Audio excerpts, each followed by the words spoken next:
আধিপত্য বিস্তারে চলে শক্তির মহড়া। নগরীর অলিগলি এভাবেই দাপিয়ে বেড়াচ্ছে কিশোর গ্যাংয়ের সদস্যরা।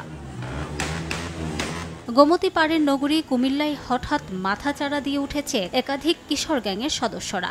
জামিন পাওয়া হত্যা মামলার আসামিরাও ঘুরে বেড়াচ্ছেন প্রকাশ্যে, জড়াচ্ছে একের পর এক হামলা সংঘর্ষে। এতে আতঙ্ক বাড়ছে জনমনে। কিশোরদের হাতে দেখলাম অনেক অত্যাধুনিক অস্ত্রসহ ওরা মহড়া দিচ্ছে।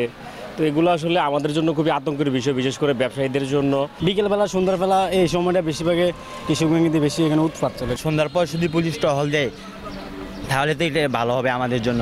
নাগরিক সমাজের প্রতিনিধিরা বলছেন, বিভিন্ন সময়ে কিশোর গ্যাংকে ব্যবহার করছেন রাজনৈতিক দলের নেতারা। পুলিশের অভিযানে ধরা পড়লেও জামিনে বেরিয়ে ফের জড়াচ্ছে অপরাধমূলক কর্মকাণ্ডে। সামাজিক অবক্ষয় ঠেকাতে সচেতনতার বিকল্প দেখছেন না তারা। কিশোর গ্যাংকে আর বাড়তে দেওয়া যাবে না। কিশোর গ্যাং নিয়ন্ত্রণ করতে হলে প্রশাসনকে আরো তৎপর হতে হবে।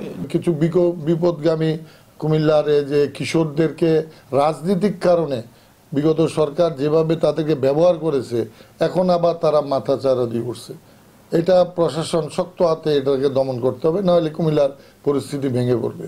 নগরীতে অপরাধ দমনে কাজ চলছে বলে জানিয়েছেন আইন শৃঙ্খলা বাহিনী। আমরা গোয়েন্দা তথ্য নিতেছি, তাদেরকে আমরা একেবারেই ভিডিও ফুটেজ যেগুলো আমরা হাতে পেয়েছি সেগুলা ভিত্তিতে আমরা কাজ করতেছি। তো আমরা আশা করি এখানে একটা আরও আমাদের যে যারা এটার পিছনে জড়িত তাদেরকে আমরা ধরতে পারবো চিরেই। নগরীতে আধিপত্য ধরে রাখতে দুদিন পরপরই শক্তির মহড়া দেয় অন্তত 20টি কিশোর গ্যাং। সময় সংবাদ, কুমিল্লা।